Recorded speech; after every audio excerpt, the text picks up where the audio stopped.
Welcome, everyone, to another episode of Tactics Tuesday with Brand Fortress HQ. And today we're talking about something that is very timely as far as, what's happening for a lot of brands that are selling on Amazon and beyond. And that is kind of what's become the dirty word, which is tariffs.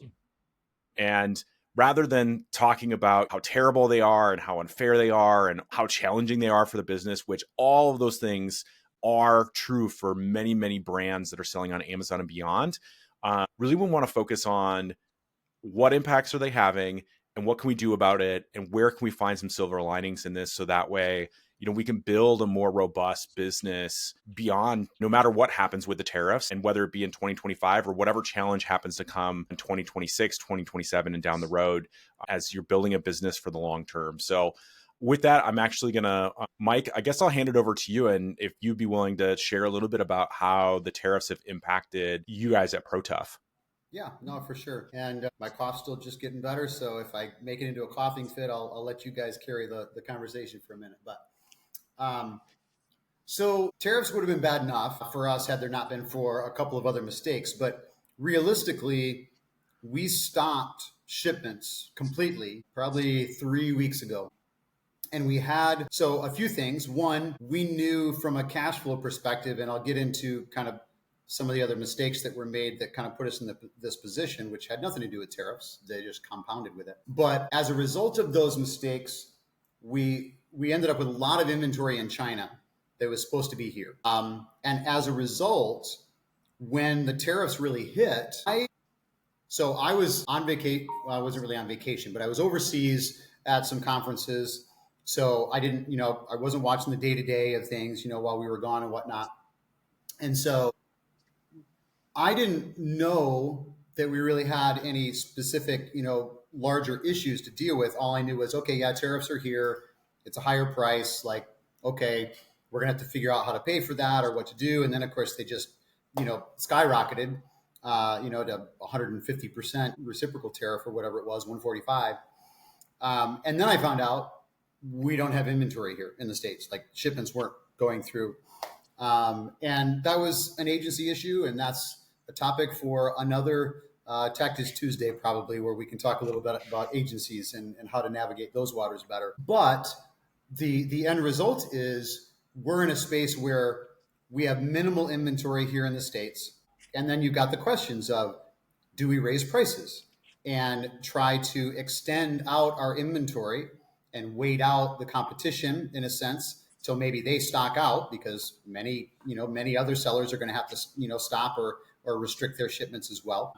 Do we not do that? Do we go hard on it and sell through what we've got for cash flow? Because we also ended up, this is also kind of a cash flow conversation, because we were launching some new products this year, the new 2-year version of our lifetime products.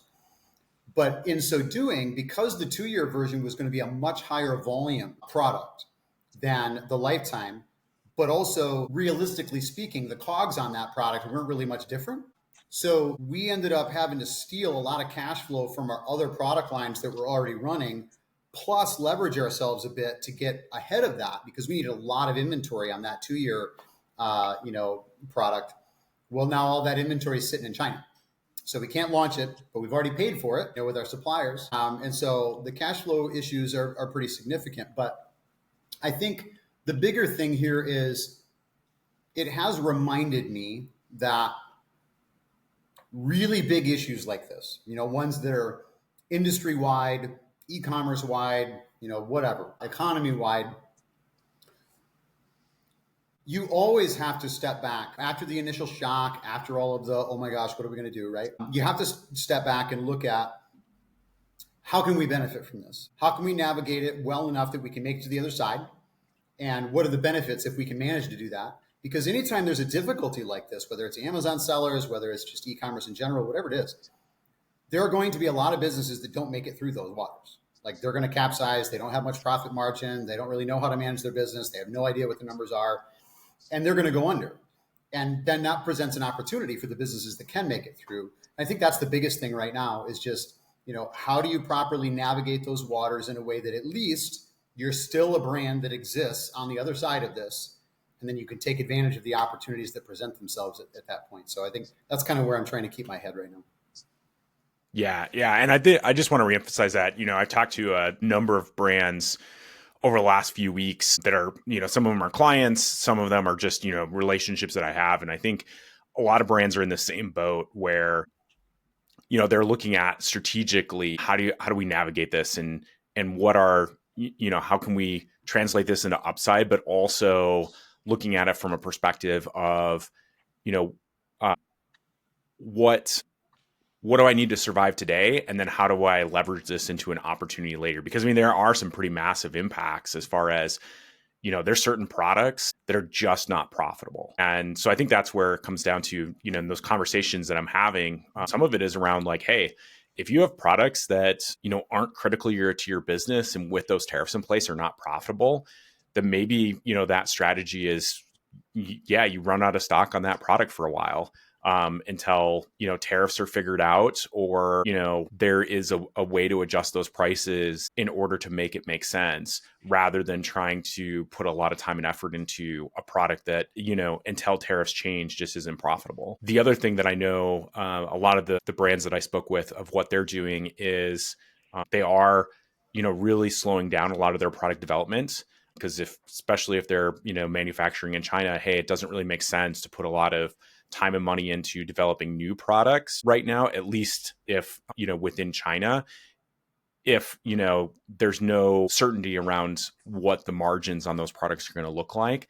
But then the other thing on existing products is really, I think, looking at, hey, okay, if there is a window that opens up where tariffs drop dramatically, like what we've seen with other countries kind of overnight, of making sure that those products for your bestsellers are ready to go. Because my understanding, you guys correct me if I'm wrong, because, import, export, and duties is not, my area of expertise, but talking to a number of people on this issue is that tariff is determined by when those ships hit the water. So if you start shipping a product, whatever that tariff rate is of when you start shipping that from China is going to be what your tariff rate is, when you import it here in the United States. So those brands are looking at, hey, we've got, X number of products at the manufacturer in China, and they're waiting until, if those tariffs do drop, they've got a plan in place in order to move very quickly to get that inventory onto a boat, so that way they can take advantage of a lower tariff rate that, may be long term, or that window may be very, very small. So I think taking advantage of those things, of looking at what you can do in these types of situations, is helpful for some brands in kind of navigating these waters. Taking a step back, I think the biggest thing being involved from in ProTough and seeing, what things we've done to kind of navigate those waters. I think the biggest thing to take away from this is that, first of all, what we know is that the one thing that's constant on Amazon is change. And something changes, whether it's increased fees or inbound placement fees, or things change all the time. And this, even though this is bigger than just a new fee on Amazon, sitting around and complaining about it, I know that it hurts. And yes, there's a lot of businesses that aren't going to make it, but I think the businesses that are able to pivot, and not just whether it be tariffs or whether it be a problem with the manufacturer or something went wrong with one of your products and you're getting a whole bunch of bad reviews, being able to pivot and not sit and dwell on the actual issue that you can't control, but figuring out a way to navigate those waters. I mean, Mike said it, he mentioned it, and I think John, you did also. There are going to be brands that don't make it on the other side. And if you are able to be one of those brands that are able to navigate these waters and make it to the other side, like at ProTough, for example, I mean, we deal with a lot of cheap Chinese manufacturers that are selling a pole for 40, $50. And those, like with this whole de minimis exemption going away at the beginning of May, like I have a feeling a lot of those are going to either go away completely, or they're going to have to raise their price pretty significantly, because now they have to pay tariffs and reciprocal tariffs and all of this stuff. So that's one of the things that we did early on is, yes, it sucks. Yes, it's going to be painful, but what can we do? For us, it goes back to a lot of the principles that we've talked about in this podcast for over a year. We have a decent sized list that we were able to send an email to, be honest and transparent. And we did a little bit of a promotion that we haven't really done catalog wide, and it generated a lot of cash flow that we needed. So like, because we had that list and because we had the foundation, we were able to generate some much needed cash flow to help us navigate those waters. So I think that's really the biggest thing, is that things are going to change. on Amazon. Things are going to change in the world of e-commerce. Spending a little bit of time letting the pain hit, but then deciding how you're going to pivot, I think is the most important thing to take away from this situation. Because tariffs, yes, they suck, but there's going to be something else in a couple of months from now that's going to suck too. And you have to learn how to navigate that. I think also to add to that, so one thing, just to put some numbers to paper for people about the value of having that list, right? So we have about 40,000 people on our list. They're pretty active. And of course, we do cross sell and we do whatnot, but most of it's soft sell. It's like we're not really hardcore about it. To be honest, we probably should be a little bit more hardcore about our cross and upsells. And I think that's one of the things, quite frankly, that I think I'll probably learn from this process is that we'd probably be in a little better shape if we were doing that more. But setting those things aside, because our inventory was in such rough shape, we ended up stocking out on 3 of our hero products at Amazon. Now fortunately, we had FBM backup. And so we were able to use that to at least be able to fulfill those Amazon orders. But obviously CTRs are worse, CVR is worse because your delivery times aren't nearly as good, right? So our sales went way down. And here's another piece of information. Although it's really useful to have FBM backup so that you don't completely run out of stock, volume of sale is going to decrease significantly. We literally were able to track it out, and we were selling a third of the volume in terms of number of units that we would have been selling had we had FBA. Like, that's how precipitous the drop in sales was. So don't run out of FBA. Have FBM backup, but make sure you got stuff at FBA. But beyond that, if we talk about the list, even with those struggles, the nice thing about the list is they already trust us, they know us, and they are much more willing to put up with an extended delivery window or something, right? Because they want our brand, they don't want something else. So our volume was down so low that we were only doing, I think we were hitting maybe 10 to 12,000 a day would have been essentially our baseline, right? When we sent out that message, essentially over a span of just over 2 days, we put through an extra $125,000 in sales from that list. And that was a huge cash injection for us, which we really needed from a cash flow perspective. So if you don't have a list, I know we hammer this and we hammer this and we hammer this, but I'm telling you, you need that list, because one thing, it gives me a little bit of comfort, because even if this whole thing was to fall to pieces, right? And I could rebuild off of that list because I have 40,000 people who trust me, who trust my brand, who trust my business, right? So I could rebuild a new business off of that list. It might not even be in the pool products, business. It might be something completely different. If I find something that the majority of that list would be interested in and they know me and trust me, they would buy it. So, don't underestimate the value of that. But then the other thing that I wanted to mention too was really thinking outside the box in terms of how to solve this, the problem that you're running into. Try not to look at it simply from the position of which of our levers can we pull harder or not pull or whatever. We have these 10 levers that we're working all the time, right? Which of them, and what combination should we pull that, solves this problem, right? Instead, not that you shouldn't look at that. Obviously you should. But I think we sometimes end up in a space where we get very narrow-minded, and those are the only 10 levers that we know, and so we don't think of any other levers. And there's some major levers that you might be able to pull outside of that you haven't had to previously because things were kind of sailing along, but that could have a drastic impact. For instance, I'll give you an example. Now, unfortunately, this is not going to work for us, but it was an avenue that we considered. And for another brand, it might have been absolutely a solution. So we sell pool tools. Australia is also a very big market for pool products. And essentially it's pretty open because there really aren't any really good products on the Australian market. We haven't gone that road because there's a little bit of a learning curve there. And we know Amazon, our D2C wasn't really fleshed out very well. And Amazon Australia is not really that well fleshed out. So it's not like that's a big volume play for sale, but D2C is. And if you could spin up D2C fairly quick. Like if you already kind of have it and you spun it up for Australia, for us, that would have been an immediate win because all of that inventory that was in China could go into Australia tariff free.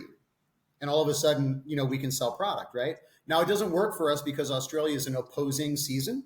So it doesn't help us right this moment. But it was an idea. And for another brand where it wasn't a seasonal thing like that, taking that product, moving into Australia, that's an English speaking country that probably uses many of the same products that we use over here, and taking advantage of that opportunity to at least start pushing some product through could be a solution. But you might not think of that normally. The other thing is China. Your products are already sitting in China. Like if you don't want to bring them in because of the tariff, where is it? That means they're in China. China's a huge market. So depending on your product, maybe, live, sales, like the social media, like live selling, like that's massive in China. You can hire a live influencer in China to do live sale events for your product. And there's some of those influencers that do millions in just hours. So again, not something that you would normally think of if you're generally focused on the US market. But if you can't bring the product here, why not sell it there? So just make sure that you're actually looking at some of those other levers that you might be able to pull that ordinarily you might not think about. Yeah. And I think also just thinking about the other opportunities that it presents too is if you can take advantage of them. So if you happen to be, because I've talked to a couple of brands as well that some of their products are not manufactured in China. And so for them, I'm like, this is the time when you need to not double down, like triple and quadruple down. Absolutely. And really look at which of your competitors are out of stock and which of your competitors are low stock. Because even if you just look at, that single tactic right there, there's huge opportunities for you to gain market share because maybe they like, brand X, and they went searching for that brand. Well, if that product is out of stock and you're providing, a very solid alternative that, again, if they're on Amazon that they can get tomorrow, chances are they're going to go with your product if there's nothing else available. Yeah. Most brands aren't so strong that somebody will be like, well, it's got to be this or nothing. They're going to say, well, this is what I wanted. But if there's something that's comparable, especially on Amazon, give that a shot. If I don't like it, let's be honest, their return policy is very generous. So customers feel a lot more confident with it. So looking at those types of opportunities, of just looking at low stock and out of stock for your competitors is a big advantage. And then, I haven't seen the numbers for Amazon yet, but I did find it really interesting. I was reading through something the other day where it was talking about how Temu and Shein were like 20% of the ad spend on Meta over the last year.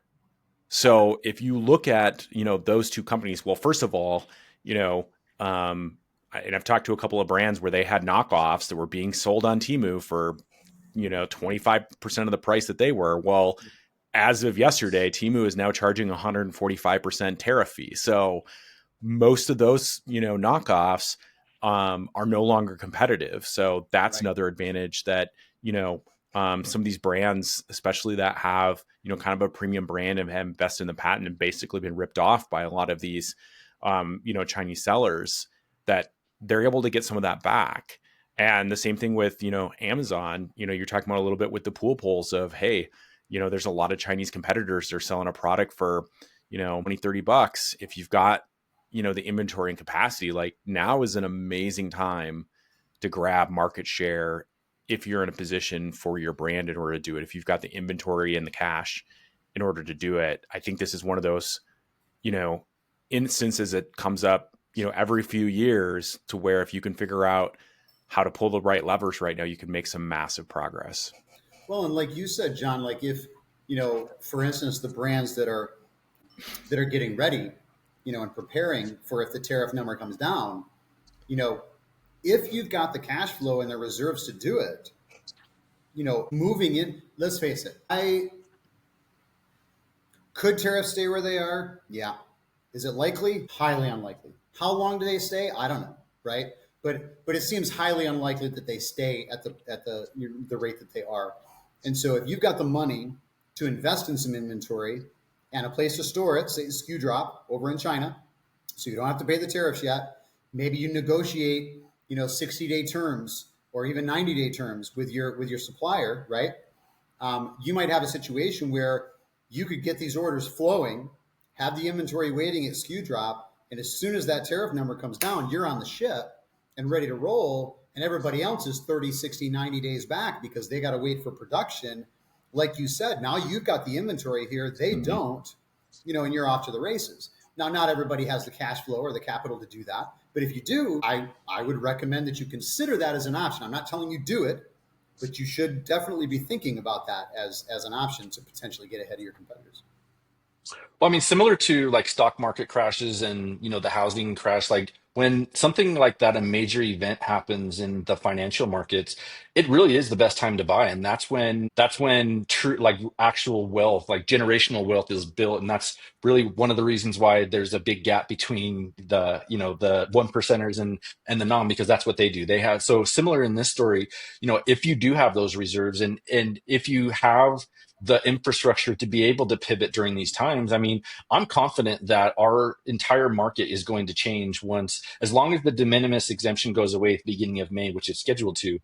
I mean, our market's going to change significantly. I firmly believe that, and so like that's the thing that we're talking about is having the foundation in place to be able to invest in times like this, but also like a lot of even though it was really stressful, a lot of really good ideas have come from. Some of them are kind of off the wall, but like those off the wall ideas in some cases turn into something like we've been talking about, like being able to like, can we put some of our parts together in Colombia? Can we like, what about an Indian manufacturer, which we actually just went and visited last week? So like all of these things that were kind of brainstorming on how do we solve this problem is going to make us stronger on the other side. So, like that's being able to sit with it for long enough to be able to start making some solid decisions that are going to set you up for strength later on down the road.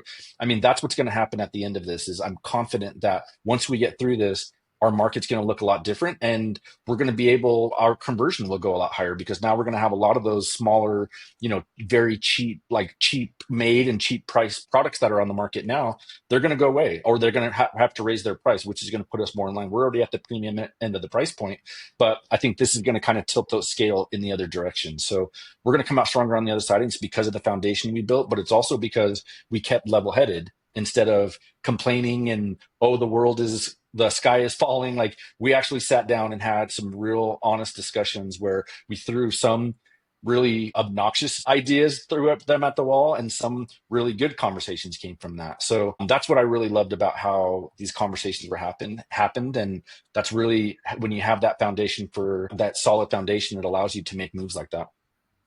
Yeah, and I think it's totally rational. And, I understand, when things like this happen, for people to say, wow, that really sucks. This is really unfair. And that's a totally rational response. And then you go, okay, what's next? Mm-hmm. Like, for me personally, I have to switch from that, this sucks, to how do we figure out a solution? The faster I make that switch, the better it is for everybody. And I think in this case, again, a lot of creative solutions that maybe you haven't thought of before. And I think the other thing, just to build off of what you said, Matt, which is you're not in this alone. As a brand, there's a lot of other people that you support. So maybe, I know there's a lot of brands that are having conversations with their manufacturer to say, hey, you know, um, we need to share the load on, or the additional costs on these tariffs. And maybe it's not going to be 50-50, but even if they give you another 10 to 20%, that's far better than zero. The other thing is that, I think, again, the logistics piece of it is not my area of expertise, but just on, what I'm kind of reading right now is that the shipping fees are probably going to go down pretty significantly if these tariffs stay in place over the next month or so. Well, there is an opportunity in order to, ship some of that stuff over here into a duty-free zone. And some people will say, okay, well, that's super expensive. And, and there are some definite truths to that. But if you can make up some of that margin because you're paying, 30 or 40% less on, your shipping over here, maybe that makes sense.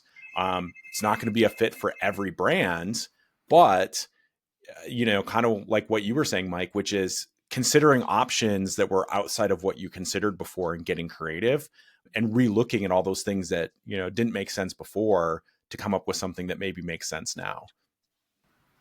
Yeah, I think, I mean, so Actually, maybe it's a decent place to somewhat change gears on this a little bit, just because. So there's a few things that obviously we've mentioned, in this podcast in terms of, we'll say, potential solutions, to the problem. One of them that people are talking about is bonded warehouses, and I think that's something to investigate. If you don't know what that is, like, look it up. Like, this is not probably the conversation for an expanded understanding of what that is and why you might use it. But essentially, it gives you the opportunity, to at least bring the product over and wait it out, right? So that it's already here, and you don't pay the duty yet. You're paying to have storage in this bonded warehouse, and then once the tariff comes down, then you release it. It's a little bit of a risk. You are going to invest a little bit more money because you do have to pay to get it over here, and you don't know when it's going to drop, but it's an option. But something else, and this is a strategy that I'm going to say, I'm not saying do it, because we don't even know yet whether we can do it or whether it's valid. But it's an idea that I have that we're vetting, and it looks right. It looks like it's possible. I'm not going to give all the details of it, but I'm going to give the broad strokes, and that is that products that can be classified under Section 232 of the Tariff Code are exempt from the reciprocal tariffs. And the reciprocal tariffs are the ones that are really hammering everybody, right? Like, yeah, there's some other tariffs that those are stacking on top of, but as a rule, it's the reciprocal tariff that's really hammering people and putting them in a bind. So any way that you can exempt yourself from those reciprocal tariffs is a significant win. So the question is your product eligible for Section 232? And the answer to that question is, if it is within certain categories, and if it is a metal product, then it falls under Section 232. But also, there's been an addition made to that, which is you don't necessarily have to be a metal product. In other words, for lack of any better way to say it, a metal product is a product that is made up mostly of metal, and the metal is the important part of the product. So for instance, our pool pole essentially is metal product, right? Like, okay, it's got a handle that's not metal, and it's got a locking mechanism that isn't metal, but everything else is metal, and the pole itself, that's what it is, right? So it would be a Section 232 option. So I knew probably a couple of weeks ago that the pole was in good shape, that we could be exempt from the reciprocal tariffs. What I didn't realize was the possibility that some of our other products, which are not really truly metal products, might also be exempt. So here's the addition to Section 232 that becomes relevant, and you should investigate it like we are. Section 232 now has a clause that essentially says that metal derivatives can also qualify under Section 232. And a metal derivative, technically, is any product that falls within a certain category list, and there's a list out there that you can look at to see if your product falls in one of those categories. If you're in one of those categories and you have any metal in your product, you can be classified as a metal derivative, and you can send in under Section 232. Maybe there's some other thing here that I'm not seeing. However, so far, chats with multiple deep reasoning models of AI have led to the same conclusion, which is that if you have a metal screw in your product and your product falls within one of those classification categories, you can be Section 232 and you can be an exempt from the reciprocal tariff. So I would immediately go and look and find out, is your product within one of those categories? And if you don't have metal in your product, how can you swap out a piece or a part or something to make it metal so you can be Section 232? Now, before you do any of that, go talk to a customs broker, go talk to the people that know what they're doing, but I am 80% confident that this is a strategy that we're going to be able to use to move a number of our products into the country without paying those reciprocal tariffs. It's not advice. I'm not telling you to do it. Don't sue me if it doesn't work. I'm just telling you, investigate.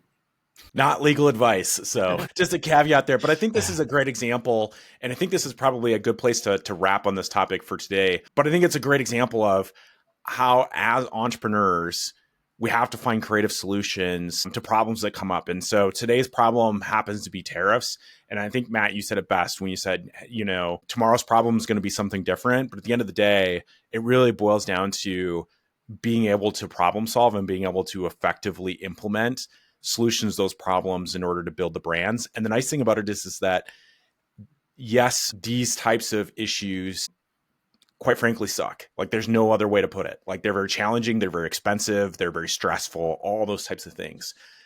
That said, they are also an amazing opportunity to continue to grow your brand while, other competitors, whether they be in China or other places, are not willing to put in the effort and the time and everything else and the resources in order to solve these problems to move their brand forward. So, I think there's a ton of opportunity for the brands who can figure out how to navigate these waters over the next few months and continue to grow. So that's kind of my perspective on it. Before we wrap up, anything else that Mike or Matt that you want to add? I mean, I think the biggest thing from my standpoint is, and we've said it a couple of times in this conversation, is it sucks. Like you said, John, sit with that. It does. There's no question about it. But pivoting, having a strong foundation, having your list, having all these things that we talk about, there's a reason why we talk about it and why we hammer it. And this is a very, very real world example of the importance of building a fortress around your brand, which includes building an audience. And we've been able to leverage that and be able to kind of help us get through this. So it's the same things that we talk about all the time. This is a real world example of why having that in place is important. I think the only thing that I would add is there's a reason that people talk about diversification. Mm-hmm. Now, on the one hand, there are those conversations like you'll hear Alex Ramoldi say this all the time, and I don't disagree with him. Like as entrepreneurs and business owners, it's easy to get caught by the next shiny object. And he talks a lot about, no, stay focused on the one thing, that you're doing, right? And I think that's valuable advice. I think it's easy for us to get distracted and whatnot. But it's also, you have to, it's not just the next shiny object idea. It's how can I do things in my business where I diversify my risk? And so, for instance, if you have a single manufacturer in a single country, that's a problem because any problem that manufacturer runs into is your problem and you can't solve it. If the country becomes a problem, you can't solve it, right? If, whatever that is. So the more you can diversify, the better off you are. So for instance, we had 2 manufacturers in China. That's great because if one manufacturer has a problem, we can get product from the other manufacturer. So that's awesome. But if China becomes the problem and they're both there, well, now I'm not actually really diversified anymore. So we've now got an Indian manufacturer that we're working with that'll be producing poles soon. I think there's a good chance that they could potentially produce nets if we needed them to. And so again, now we've got multiple manufacturers, but also multiple different countries. Anytime there's a way in your business without overcomplicating things that you can diversify yourself to mitigate the risks of one pillar going down, please pay attention to that. And at the end of the day, one of the best ways to diversify, especially if you're an Amazon seller, is to have a list. Because then with the list, it's not just, I can sell anything I want to those individuals as long as it's something they need because they trust me. It's not just having a list, but it's having a list of people that actually trust you and your brand and what you stand for, right?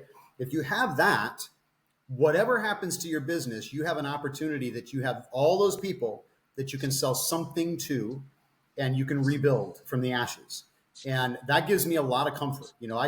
I could sell them an app. I could sell them some other physical product. I could sell them a service. I could promote affiliate products. There's a million different ways that I could potentially monetize that list if I had to, that don't involve selling them pool tools. And so, if you don't have that list, please start building the list. And if you don't know how to build a list, then connect with us so we can help you figure out how to build that list. I mean, go back and listen to some of our podcasts because we talked about it on a number of occasions. There's a lot of different ways to do it. Please start doing it.